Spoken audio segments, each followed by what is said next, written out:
Recoucou mes amis, bonjour mes belles âmes. Si vous n'avez pas regardé la vidéo d'avant, la semaine dernière, je vous ai fait une capsule avec Mère Marie universelle, Notre-Dame universelle. Alors je ne sais plus trop comment s'appelle l'oracle. Et vous m'avez dit qu'il y a eu des soucis avec le son. Et oui, effectivement, je vous explique. Quand je me suis réécoutée, je me suis rendu compte que j'avais trop... enfin, il n'y avait pas suffisamment de son. Et du coup, lors du montage, j'ai augmenté le volume. Sauf que après, eh bien, il y avait, comment dire, il y avait saturation. Donc, ça pouvait que faire mal aux oreilles. Et du coup, comme j'avais aussi rajouté une bande son, hein, une musique, je me suis dit, je vais reprendre ma vidéo et puis ma capsule et puis je vais baisser le son. Donc j'ai baissé le son au niveau de mon tirage de cartes. Je pensais avoir aussi baissé du coup le son de ma musique, sauf qu'il y a certaines personnes qui m'ont dit qu'elles ne m'entendaient pas parce que la musique était trop forte. Donc cette fois-ci, je vais prendre tout mon temps, faire tout bien, comme ça vous pourrez bénéficier avec confort, si vous le souhaitez bien sûr, m'écouter, ce qu'a à nous dire Marie-Madeleine. Alors, je répète, hein, je vais peut-être ou pas la canaliser réellement, c'est-à-dire parler en son nom, mais je vais peut-être juste vous faire une lecture d'une carte que j'aurais tirée, pas au hasard, hein, puisque je demande à Marie-Madeleine d'être présente et pour moi de m'aider à tirer une carte, d'accord?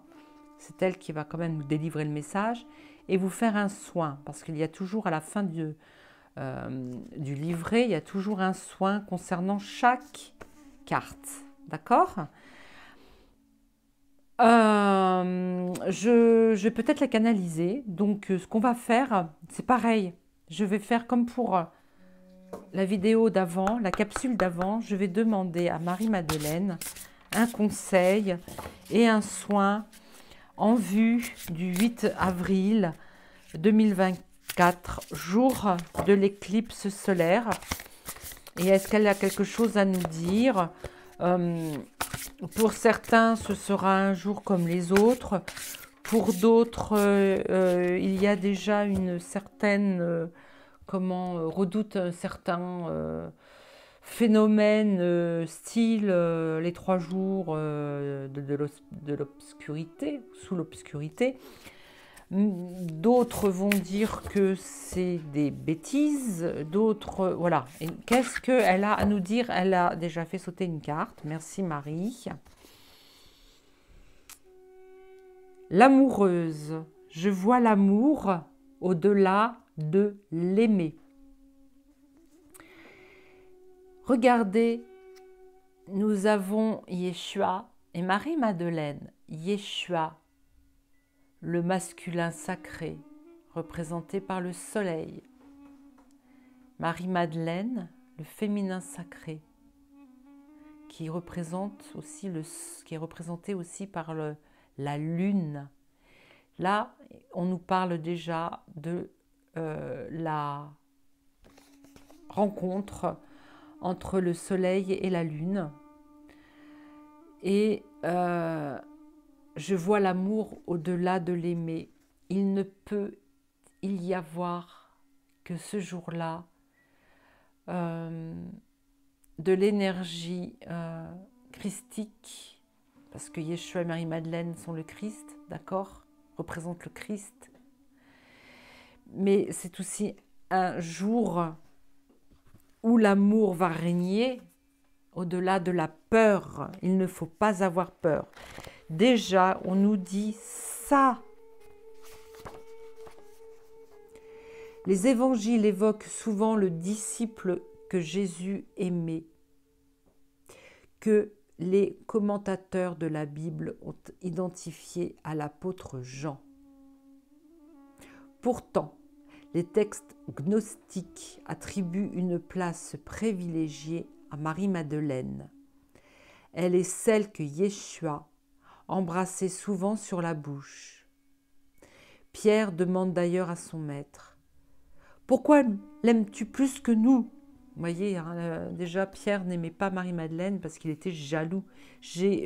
Dans mon premier tirage, j'ai tiré ces cartes-là, la jalousie.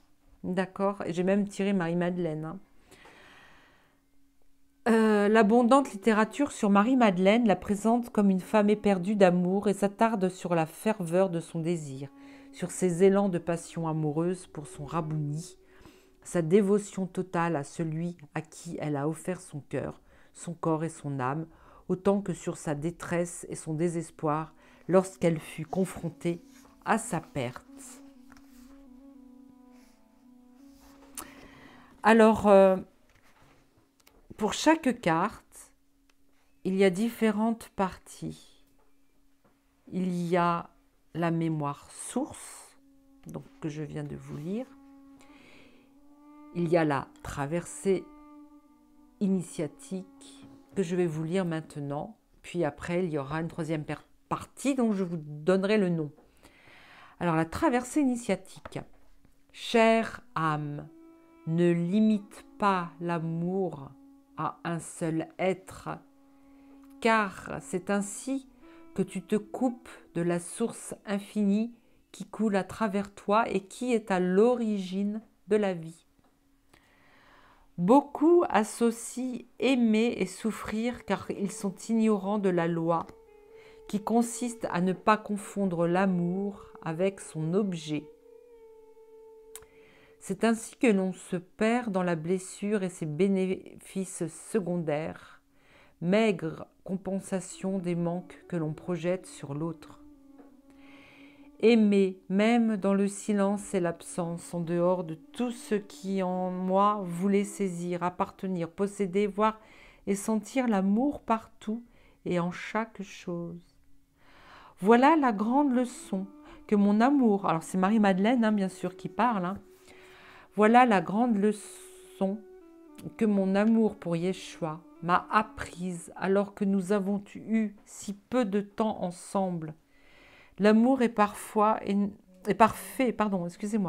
L'amour est parfait et ne veut que notre bien, alors que nos identités humaines sont traversées de tant de désirs, de pensées et d'attentes qui, parfois, nous en éloignent. Ne cherche pas à intervenir sur les rythmes de ta relation, sur son processus de croissance organique, en te laissant envahir par la peur, car tu sabotes ses possibilités d'épanouissement. Ça veut dire autre chose. Il ne faut pas avoir peur. Bon, là, je vais détourner un petit peu le sujet de cette carte. Là, elle nous lance des mots-clés à travers le texte. Ne cherche pas à intervenir sur les rythmes de ta relation, sur son processus de croissance organique, en te laissant envahir par la peur. Le 8 avril, la peur de quoi? Car tu sabotes ses possibilités d'épanouissement. Tu peux te saboter quelques heures avant l'éclipse. Tu peux saboter le jour J même, du 8 avril, dans la peur, à trop écouter ce qui est dit à droite et à gauche.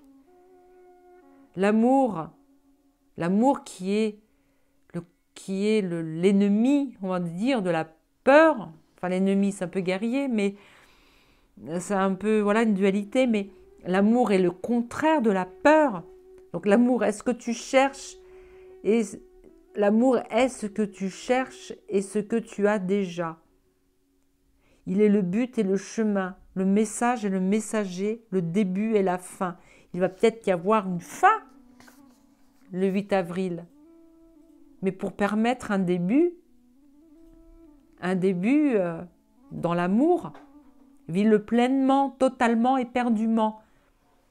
Là, moi, je détourne encore cette carte et je dis, là, on parlait du 8 avril. Il faut vivre cette journée comme une autre, voire même meilleure, mieux. Alors, des gens vont...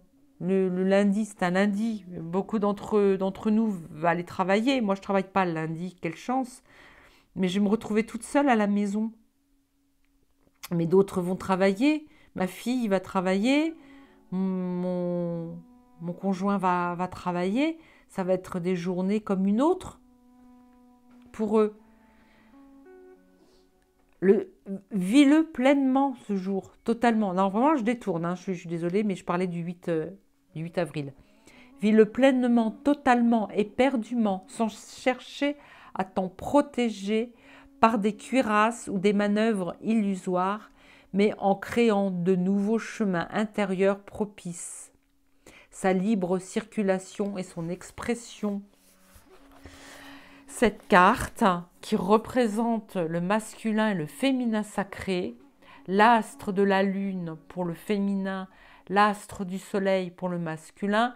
Vous voyez, étant donné qu'il y aura l'éclipse solaire à certains endroits, nous serons dans la nuit. Cette carte, elle désigne ça.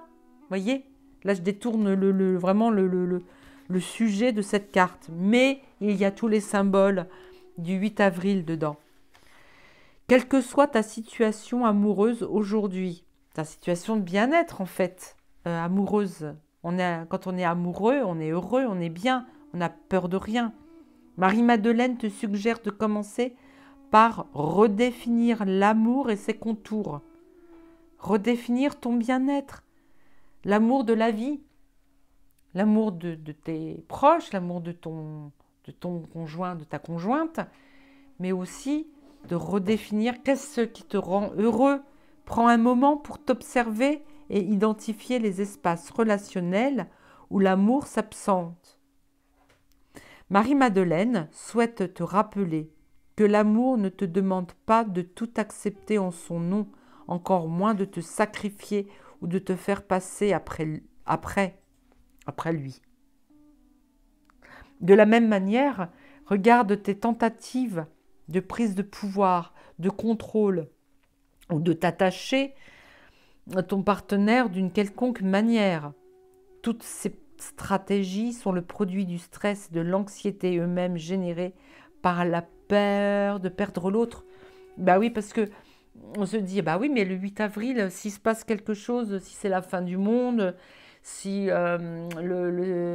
l'espèce comment on appelle ça, j'appelle ça un ventilateur, c'est pas un ventilateur, mais le gros truc là qui va tourner là du CERN là, va faire exploser la planète, mais n'importe quoi, on va perdre tout ce qu'on a eu, notre vie, nos amis, Non, non, non. Tu as là autant de signaux t'indiquant que tu n'es plus dans l'amour, mais que tu es en train d'activer ton propre système de protection mentale et émotionnelle. Il faut arrêter d'être dans le mental, constamment. Le mental, le bas mental. Il y a le haut mental et le bas mental. Arrêtez d'avoir peur. Il s'agit de sortir du réflexe qui consiste à te sécuriser à travers la relation, car lorsque celle-ci s'arrête ou se transforme, cette sécurité s'écroule et provoque des cataclysmes intérieurs qui pourraient être évités. Voilà.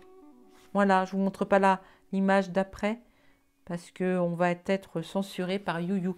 Je vous dis ça parce qu'en fait, alors, si vous ne connaissez pas cet oracle, il y a beaucoup, Marie-Madeleine est beaucoup représentée nue.